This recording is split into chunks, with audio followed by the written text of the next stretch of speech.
Неџмедин Усеинов е еден од стотина жители кои живеат во импровизирани живеалишта во централниот дел од Скопје, а кои се невидливи за државата. На температури околу нулата, тој и неговите соседи се греат на пластика, алишта, мебел, врати, палети. Да, еве такви дрва носиме. Од овие креденци, од овие кујни, така, од тие палети. Ама имат и со нафта имат овие палети, тие смрдат натре кога палиме.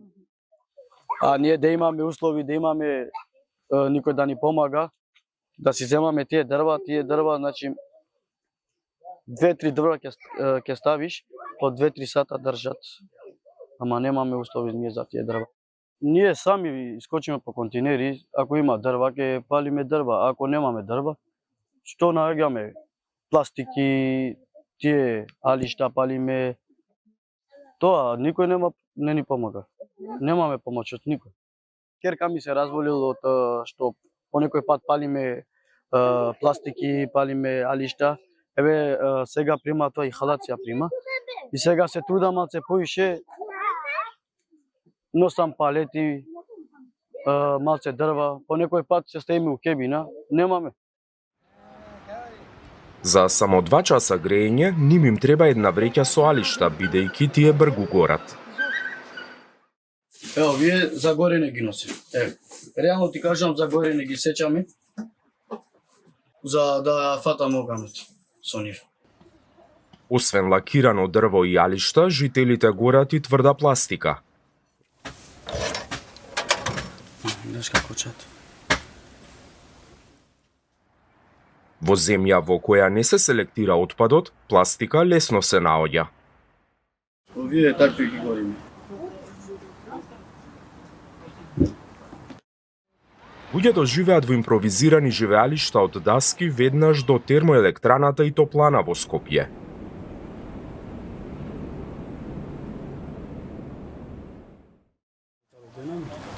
Ево овде живимо. Нема ни помош, да ти кажем, нема ништо. Овде имамо едно, мали, и све си чури овде. Кад спаваш, све чури натре, не можеш ни да дишеш, добиеш некој болест ке добиеш. Овде палимо, ако има дрва, ако нема, ставимо наше свари. Ако ставимо, што имамо, свари, ево, вако, ставимо ово. Ако нема, сад, ке вадим патики, кунри, стави натри, пали. Неџмедин и партнерката доброволно подпишале да го напуштат прифатниот центар во Визбегово, заедно со децата, бидејќи таму често имало физичко и вербално насилство меѓу бездомниците. Тој е еден од преку 102.000 невработени лица во државата и преживува од контейнери или чистејќи подруми, тавани и отстранувајќи отпад од покуќнина. Граѓаните така се ослободуваат од тој отпад, но со негово горење на друго место, отпадот им се враќа назад во форма на загаден воздух. При согорување сочадовите се испуштаат честички на микропрашина, кои се вбројуваат во 3 групи: PM0,1, PM2,5 и PM10.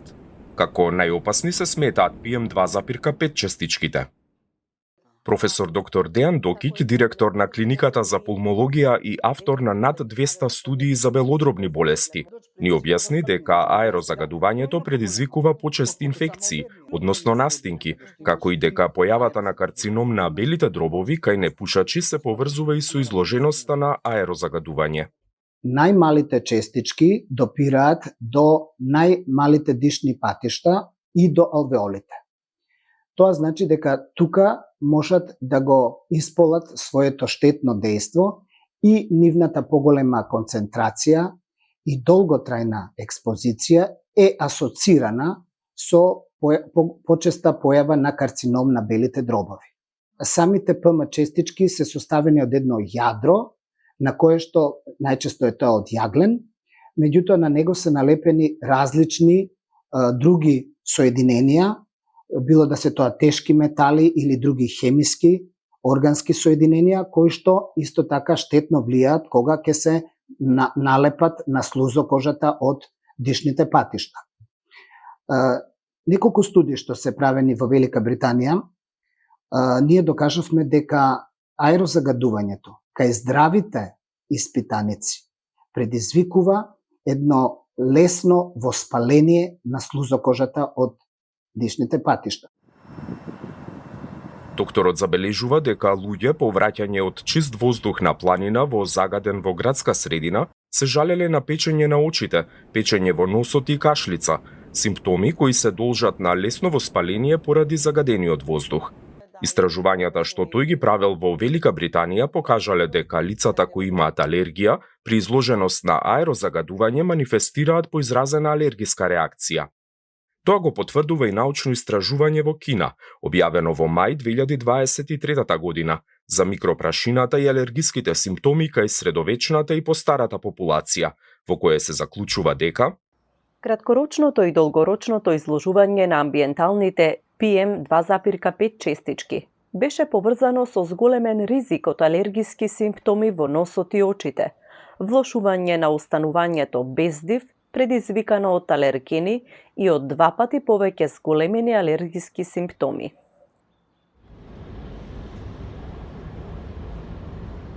Таков проблем има пензионираната преведувачка Дафина Николовска. Добар ден, Александар. Браво, драго ми е. Да, во 2018 година го пропуштила првиот роден ден на внукот, мислејќи дека има заразна болест. По прегледите и било кажано дека има развиена алергија поради загадениот воздух.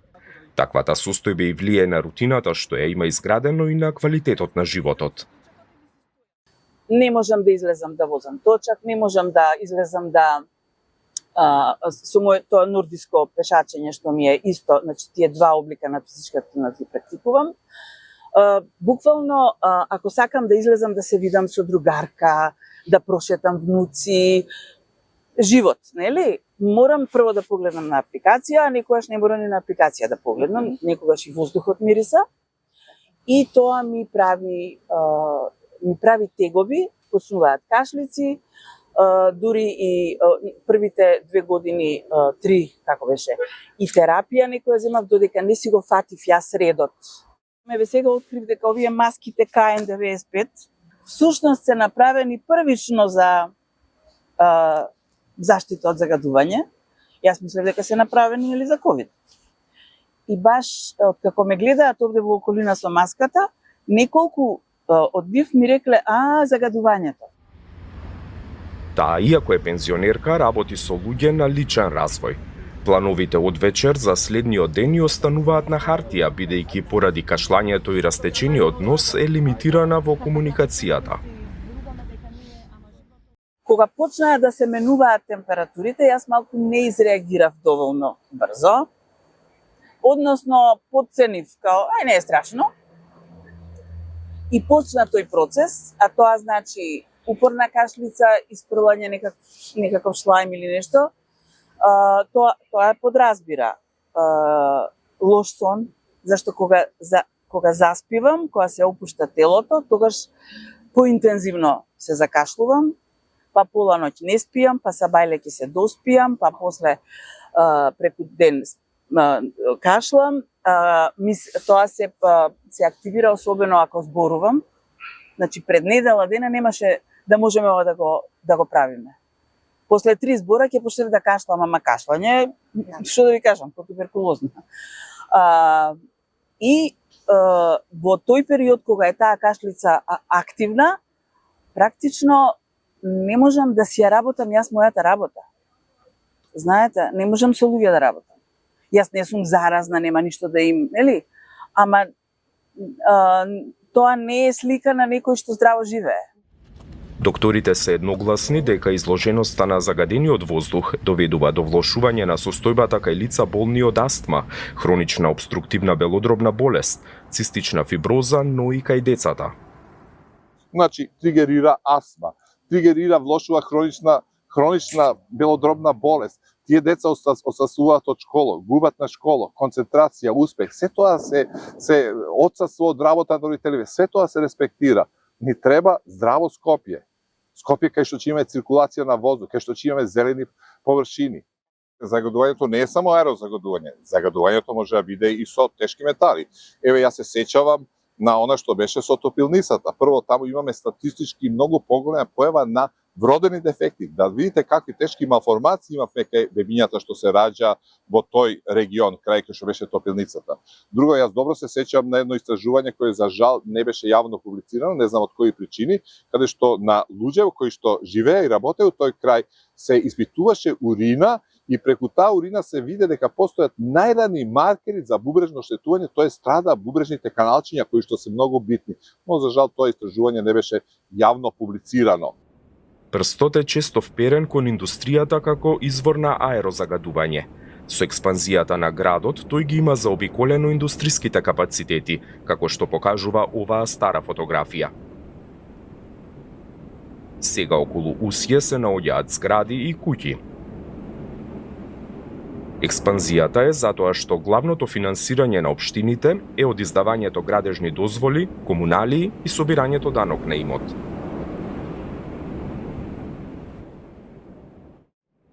Во Скопје има неколку големи индустријски капацитети кои се контролирани од Државниот инспекторат за животна средина и бројни помали погони и сервиси контролирани од градски и општински инспектори. И покрај тоа разграничување на надлежностите, пред една година градоначалничката на Скопје Данела Арсовска објави дека по контрола на градските инспектори ќе поднесе кривична пријава против цементарница Усје. Иако е поминато повеќе од една година, во цементарница Усје немаат добиено пријава од неа, а ние не добивме ни интервју, ниту пишани одговори на темата. Арсовска лани на пресконференција кажа дека граѓаните на градот Скопје недозволиво е да бидат жртви на профитите на неколкумина кои со децении не трујат, обидувајќи се со донации по општините, коруптивно однесување и најразличен вид на влијанија да се амнестираат од одговорноста за загадувањето на животната средина, од кое илјадници граѓани страдаат од бројни заболувања. Како ја коментирате нејзинава изјава? Не коментираме политички изјави. Вистината е дека цементарница работи во склад со сите прописи и нашите емисии се во рамки на дозволените вредности. Добивме една пријава од Државниот инспекторат на животна средина, друга како се уште не сме добили, ако воопшто се појави. Да бидам поточен, на почетокот на 2023 година беа направени ненајавени мерења на емисиони точки во процесот на производство на цементарница Усје, од кои се утврди дека сите емисии од самиот процес се во рамки на дозволените вредности. Единствено, спорна беше една позиција, се работи за парен котел, за која и според нас мерењата се не покажуваат на загадување, но тој спор останува да се решава во институциите. Државниот инспекторат утврдил двојно зголемување на азот моноксид и азот диоксид кај котларата. На цементарница Усје и било понудено преку спогодба како што овозможувал законот да плати преполовена казна. Наместо целосен износ од 180.000 евра да плати 90.000 евра. Но до спогодба не дошло, па случајот завршил на суд, бидејќи наводно мерењето било направено со 3 години небаждарен уред. Цементарница Усје смета дека не направила прекршување и нема да плати ни 50% ако не направила прекршување. Ако направила прекршување, ќе плати колку што треба. Постапката е во судот, значи уште не сме повикани во судот. Цементарница не го прифати спогодувањето кое што се одвиваше кај Министерството за животна средина и просторно планирање. Имавме надминување на азотните оксиди за 2,5 пати. Во тој дел беше загадувањето, во останатиот дел, каде што имавме технолошки процес, немавме надминување на сите 10 мерни точки. Правниот субјект прифати постапка на спогодување, но потоа не го потпиша записникот за спогодување и целата постапка се префрли во судот во Скопје. Цементарницата Усје, која постои од 1955 година, со текот на годините е модернизирана и како што тврдат од менаџментот на компанијата, со опрема од германска фирма се мери загадувањето на сите 11 испусни точки. Во часите имало сонда која секоја секунда испраќала податоци од кои се прават просечни дневни вредности, кои се објавуваат еднаш неделно. Тие податоци не покажуваат загадувања над дозволеното. Во цементарницата 2 години се горел увозен отпад од Италија, кој не можел да се рециклира. Дозволата била за 35.000 тони годишно. Тоа течеше скоро 2 години, од 2018, помалку од 2 години, во почетокот на 2020 година настана измена на законот и беше забрањето увезување на отпад кој треба да се користи енергетски. Од тогаш не се користи увезено гориво од отпад, туку се ориентиравме на добивање домашни гориво од домашни извори на домашни фракции на отпад. Користиме лушпи од ориз, лушпи од кафе, текстилни остатоци од кроење, картони и амбалажа кои не може да се рециклираат. Генерално, тоа се материјалите кои се користат. Побаравме да го видиме тој отпад од текстилни материјали кои останувале по лон производство или производство во автомобилската индустрија, но не ни беше дозволено. Директорот уверува дека контролите над каенините се правеле пред издавање на дозволата, а се правеле и од време на време по случаен избор. Кога е нешто спакувано, не знаеме внатре содржината каква е, а бидејќи постои мафија со ѓубре која пробува во источноевропски земји да го пласира својот отпад, дали мислите дека можеби треба да правите такви контроли да видите внатре да немате и друг материјал освен Ние ќе текстил? да знаеме веднаш дали има некои работи кои нема да не одговараат за употреба. Генерално разговараме за сериозни странски инвеститори како компании, значи кои шијат за автомобилска индустрија, за други текстилни производители. Од Германската федерална агенција за животна средина бевме информирани дека во статистиката за надворешната трговија со отпад, Македонија се јавува со мали количини во однос на целиот германски извоз, но тие количини се главно текстил. Бидејќи не може јасно да се направи разлика меѓу текстилни отпади и секонд-хенд облека, се поаѓа од тоа дека тука се работи за второто. Бидејќи скоро имаше проблеми со експортот на секонд-хенд облека од Европската Унија, во моментов се работи на правила за конкретизирање на разликувањето од текстилни отпади. Нелегални извози не можат да бидат исклучени. Во Македонија е забранет увозот на отпад како гориво. МВР во минатите 2 години има откриено 24 диви откупни центри на отпад во Скопје, но нема евидентирано случај на вмешаност на индустријски капацитети во нелегални активности со отпад. Текстилниот отпад што се гори во цементарница Усје, или околу 4000 тони годишно, е дел од алтернативното гориво од отпад што заменувало 5% од енергијата потребна за производство. Во алтернативно гориво спаѓа и пластиката. Оној отпад кој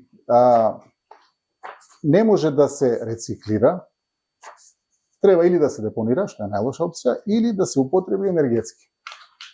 Под пластика подразбираме етикети, например, од амбалажа, она пластика за еднократна употреба како чаши за пиење вода, кафе, такви фракции се. Генерално дводимензионални фракции, лесна пластика, нема ништо масивно. Најгруба проценка е дека после тие 5% алтернативно гориво, кои уствари се последните, се користи природен газ и мазут до околу 2 до 3%. Тие служат само за загревање на процесот после ремонт, после застој. Остатокот е петропокс. Може на периоди да биде јаган. Значи 5 и 3 се 8, останатите 92% се петропокс и јаглен. Откако гасовите создадени при согорувањето на 2000 степени ќе поминале низ вреќи со филтри, се мерело загадувањето. Ако јас ставам инструмент зад вашата ограда, вие сте криви за PM10, а може би комшијата нешто друго. Може би сте на раскрсница. За таков PM10 разговараме. Значи тоа што воздухот во Скопје бил тој ден, не знам кој, со повисок PM10, тоа е вистина лошо. Ама не значи дека ние сме криви. Добро, сакате да кажете, значи тоа загадување, односно тоа зголемено ниво на PM10 частички не било од вас, туку од комшилукот, од окружувањето. Од повеќе фактори, да кажем.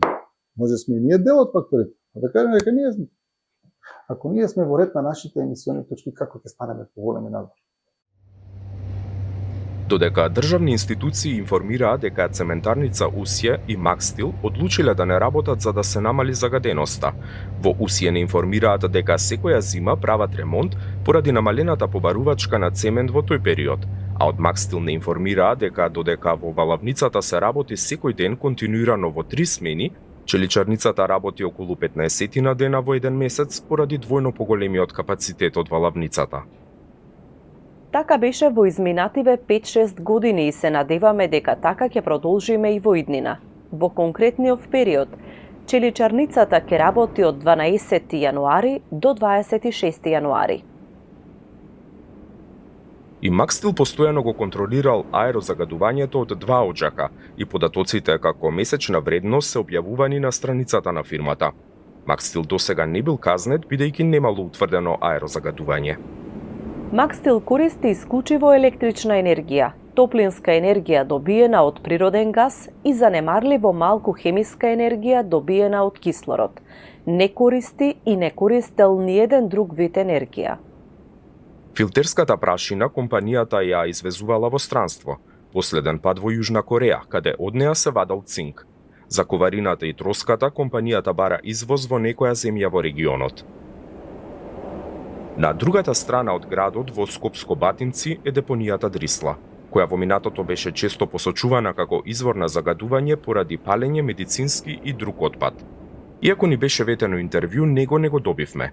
На сајтот на депонијата во документ од февруари минатата година стои дека и инсенераторот од 2001 година, кој беше често присутен во медиумските извештаи дека одамна не ги исполнува ЕУ стандардите, се користи за согорување на медицински отпад, лекови со поминат рок, хартија и растенија. Во селото бевме во септември минатата година и можевме да ја почувствуваме силната миризба од депонијата. Не можат луѓето да поднесат, чак почнаа луѓето да се иселуваат во странство, и само доаѓаат преку лето овде 15 дена на одмор. Доста луѓе има што се иселени, има луѓе што отишле на азил, барал азил во друга држава, бараме азил затоа што немаме воздух, затоа што имаме загаден воздух и затоа што палат медицински отпад, донесуваат хемиски материјали од разни фабрики, отпад од хемиски материјали и се фрла како шут. Граѓаните во меѓувреме и протестираа, па по 3 месеци отидовме да провериме дали има некаква промена. Сегде реагиравме. Значи, нема каде не испративме документи. Испративме до градоначалничката на Скопје, Данијела Расовска, испративме документи до Министерката за екологија, никој не прими. Никој досега не прими. Колку е оддалечен центар на градот од Дризла депонија. Центар на градот е оддалечен 5 километри. Центар на градот е оддалечен 5 километри, воздушна линија, значи аеродром е оддалечен 3,5 километри, Драчево е оддалечено 2 километри, воздушна линија, а експертот за воздух ни кажа дека до 30 километри околу Дризла депонија може да го носи тоа загадување и ние се плашиме дека тоа загадување е канцерогено. Оваа чешма Сених ја направил во чест на својата мајка, која ја загубил поради канцер, а во моментов од истата болест е болен и неговиот татко. На главната улица у 100 куќи, таму гледаш тие 100 куќи што се, нели таму се акумулира највише тој воздух. Таму за последните 10 години или 12 има изумрено околу 25 луѓе и моментално 9 се болни од таа страна. Од 9 луѓе се болни од таа страна. Само на главната улица. А оваа село брои околу 2500 куќи. Активен мониторинг во депонијата нема. Во селото се поставени неколку од стотината мерни станици во Скопје, купени од холандјанецот Александер Долстра. Тој од пред скоро 4 години во Македонија. Во септември лани ни објасни дека поради административни пречки, во 2022 година останал во загаденото Скопје. Тоа го натерало да се бори против аерозагадувањето. Во време кога почнува загадување, искачам од земјата и почнав лично да се нервирам и го почнав проект. Тој, искрено да ви кажам, беше од нервоза, од неубаво. Се јавив на некакви пријатели што имат фирми тука, Барт, Карстен, заедно собравме пари, ги купивме сензори, И ја почнав да ги ставам. Така почна. Без некој визија, без некој идеја, искрено да ти кажам, него само од нервоза што немаше мерни станици, што немавме доказ од кај е потекло загадување. И така све почна. По неколку месеци, Александер и неговата сопруга Ива со помош на студенти создадоа софтвер и апликација преку која ќе се пријавува загадување до градскиот инспекторат, со внесување на местото и фотографија од загадувањето. Ние со нашите пари, со парите од нашите другари, што нас не поддржаат, правиме некој форма на промена. А тој лично. Никој од владата, никој од град, никој од општина нас не помага.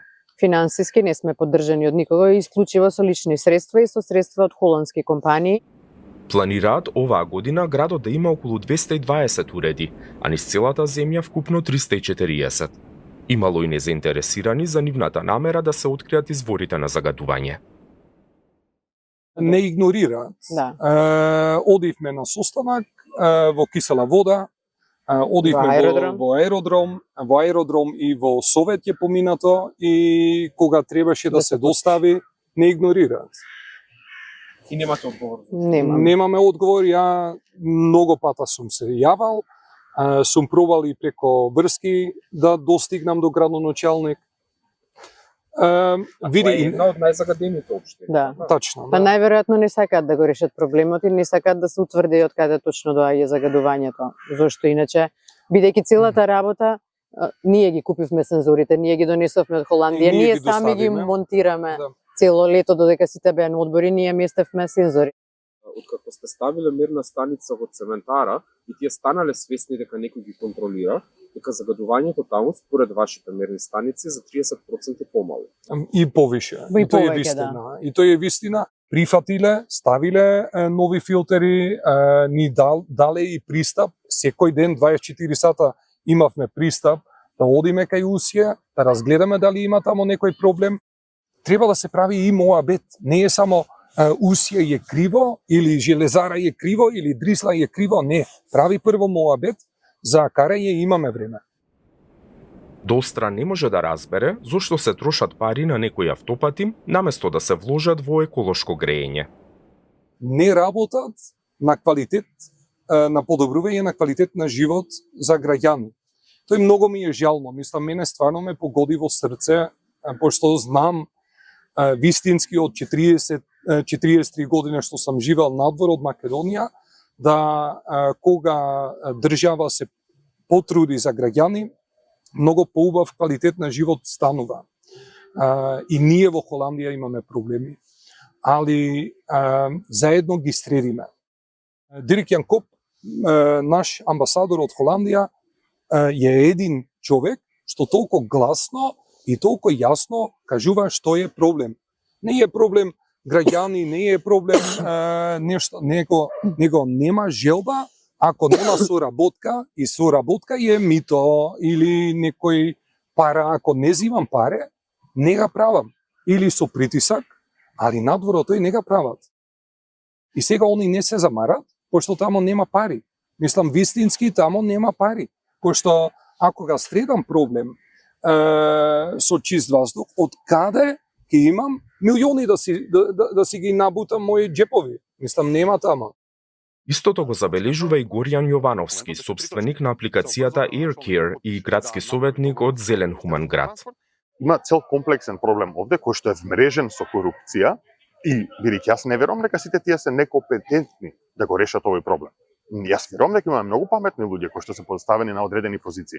Едноставно не сака. Мислам дека вмрежено во корупцијата и кратковидноста која што има политичарите кај нас. Тоа што јас можам да видам внатре и во Советот на градско, но и во соработка со другите институции, е колку сме кратковидни. Гледаме да добиеме поени на краток рок. Каде бевме овие 10 години ние да седнеме да направиме реален план за решавање на загадувањето, да ставиме огромен број на средства, државни буџети во тоа, за да покажеме со бројки, видете, стана подобро.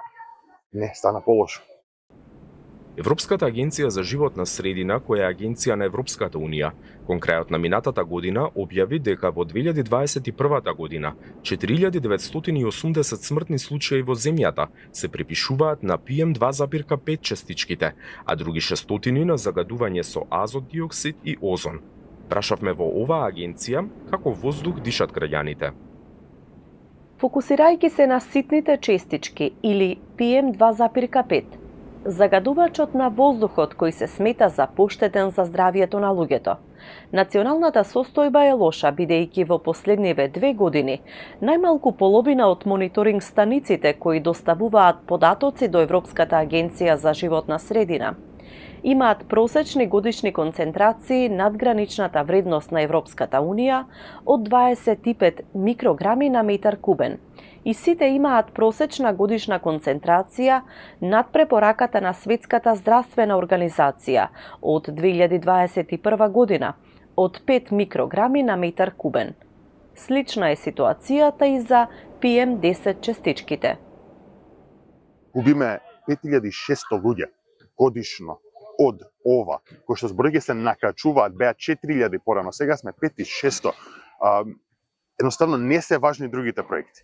Не се важни другите проекти кога имаме толку големо губење на човечки живот, а не се наоѓаме во воена состојба. Институциите знаат да зборнат на темата загадување само кога не е загадено. Само во зима. Дојде и сега ќе збориме, сега загадување, чекај сега итни мерки, бесплатен јавен превоз. Тоа воопшто нема да го реши проблемот, ниту на долг рок, ниту на краток рок. Ако ние низ целата година не работиме на спремање за сезоната со загадување, џабе ние кога дојде, тогаш да сме активни, тогаш да се бунтуваме.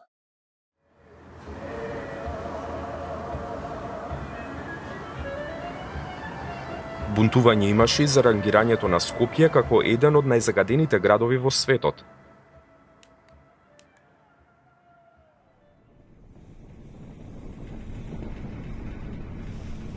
Отидовме во швајцарскиот град Арбон за да разговараме со сопственикот на компанијата која ја прави оваа листа. Мерливите податоци ги добиваат од сензори на терен, а таму каде што ги нема користат моделни податоци добиени од сателитски снимки. So at IQ Air, we collect data from over 30,000 data sources around the world. Some of those come from governments. Many of those today, though, come from other institutions or from private citizens. So we have now a collection of data that comes in real time and is able to give us a good picture of the world in terms of air quality. And we generally see that the air quality in winter is of big concern in the Balkans. And this obviously has to do with a lot of heating going on, a lot of fossil fuels being burned, and in winter an inversion layer which keeps all of this air pollution down. A good example for that is Skopje and other big cities in the Balkans. Температурната инверзија значи дека наместо да следи нормалниот тек од потопол воздух кон поладен и ладен воздух, се случува потоплиот воздух да е помеѓу поладниот и ладниот воздух, со што се оневозможува нормалниот тек кон атмосферата. Податоците за Скопје ги собираат од 2017 година. I think Skopje started out from a bad point in terms of air quality.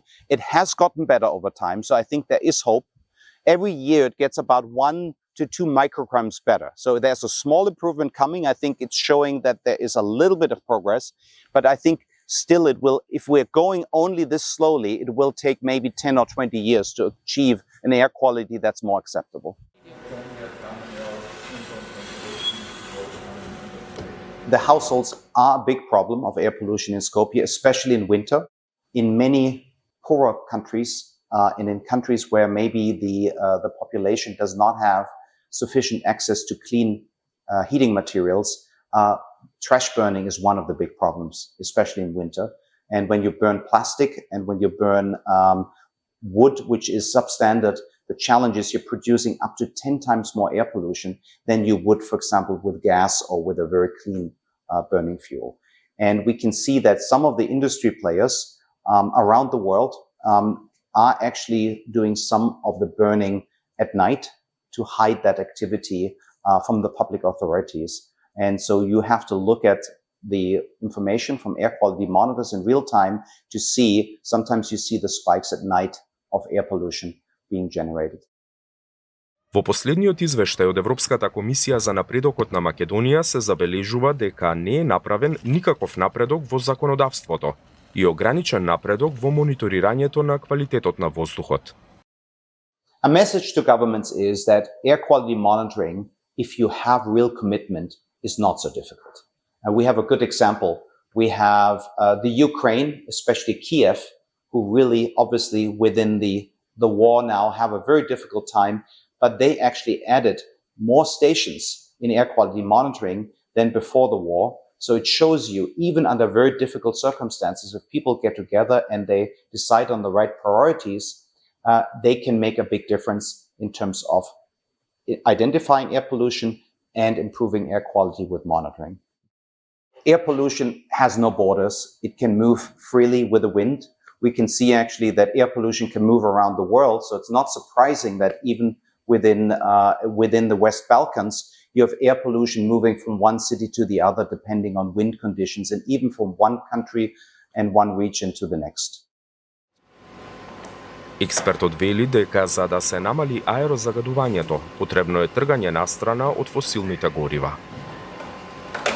If you're getting cars that are many years old, you will have more air pollution. I think older cars, we can see if they're not well tuned, can have up to 10 times the air pollution of a new car. So surely it's not a good policy to be able to allow cars to be operating that are environmentally dangerous.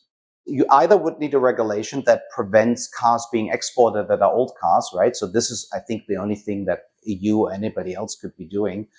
Or you need to prohibit people buying these old cars within the countries specifically. Меѓу 2013 и 2023 година, во Македонија се увезени 315.316 користени автомобили, 22.716 товарни возила на старо и 2.268 користени автобуси, или вкупно 340.300 употребени возила се увезени во земјата во една деценија. Првичната замисла беше тие автомобили да се претопат, затоа што автомобил кој што веќе еднаш е субвенциониран за да се замени и за кој што се добиени субвенции, понатаму не смее повеќе да се воведува во промет. Меѓутоа тоа се случи. За многу кратко време од ЕУ, значи од Германија, од Франција, од други држави кои што ги имаат тие масовни субвенции, десетици илјади автомобили замина на пазари како што е нашиот соседен пазар, бугарскиот, Романија и други пазари. Тоа е причината зошто тие автомобили одеднаш станаа толку ефтини и зошто толку масовно беа донесени тука. Дарко Јаконов објавува текстови за автомобилизам од 1994 година и како познавач на браншата оценува дека проблемот со увезените стари автомобили е што имаат отстранети DPF филтри, на кои се натрупуваат PM частичките. Филтрот е скап и на увозниците не им одговара, значи нефункционалниот DPF филтр да го заменат, затоа што и цената по која што возилото ќе треба да го продадат ќе биде повисока. А од друга страна не постојат строги норми, строги проверки кои што ќе спречат таквите возила да се употребуваат. Самитот на ОПСЕ во Скопје во ноември покажа дека затворените улици и намалениот сообраќај можат да влијаат на добивањето чист воздух. Јаконов објаснува дека при брзо возење се ослободуваат повеќе PM частички, па затоа треба да се применат примерите од странство. Тоа се зони со брзина ограничена на 40-30, а дури и зони во кои што ќе биде дозволено да влегуваат само возила кои што задоволуваат одредена еколошка норма. Тоа може да се постигне со ограничување на користењето на возилата на денови, значи во денови кога ќе биде висока загаденоста, во одредено подрачје од градот ќе може да пристапат само возила кои што би имале, например, зелена налепница или жолта налепница, соодветно на емисијата на количината на емисија која што ја имаат. Додека на скопските улици има премногу автомобили, нив ги нема доволно кај инспекторите. На располагање имаат град Скопје 64 инспектори, меѓутоа до сега проблемот кој што го имаате немаат возила. Значи, за да биде ажурен еден инспектор кога ќе има пријавување во моментот, за да може да стигне до локацијата, потребно му е возило. Јас можам да видам дека во град Скопје пример, има многу мал број на инспектори кои што едва работат во 2, а камоли во 3 смени, иако градот упорно тврди дека работат во 3 смени, ние директно знаеме дека не може да постигнат и немаат луѓе кои што се активни во 3-та смена. На државно ниво сигурно е уште пострашно.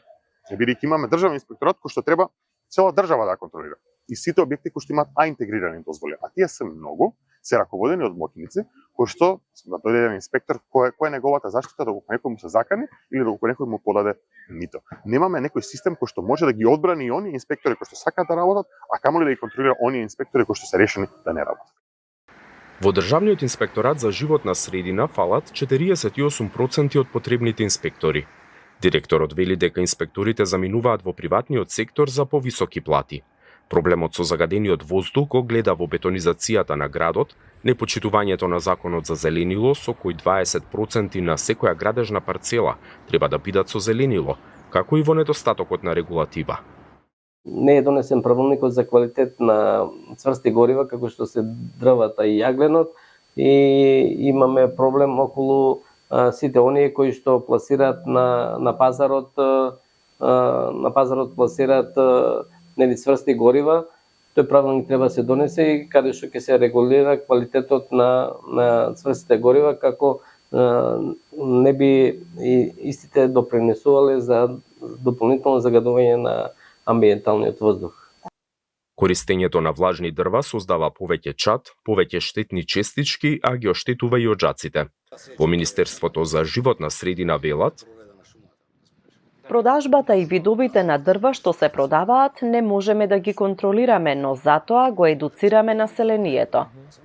Додека населението се едуцира преку социјални мрежи да не се грее на влажни дрва и да купува енергетски ефикасни печки, значителен број од јавните институции користат системи за грејење, кои како гориво користат екстра лесно масло за горење, нафта и дрва, додека одреден број користат мазут, главно здравствени установи, како гориво за грејење. Јагленот како гориво е незначително застапен. Цената на аерозагадувањето е повеќекратна, економска, социјална и цена што ја плаќа здравствениот систем. Загадениот воздух и појавата на магла во земјава влијаеле во минатите 10 години, по 20 летови годишно да бидат пренасочени, откажани или вратени назад. Неџмедин и неговите соседи, авионите ги гледаат само на небото. Пред зајди сонце, тој успеа да најде парчиња дрво во контејнерот за да може да го згрее домот.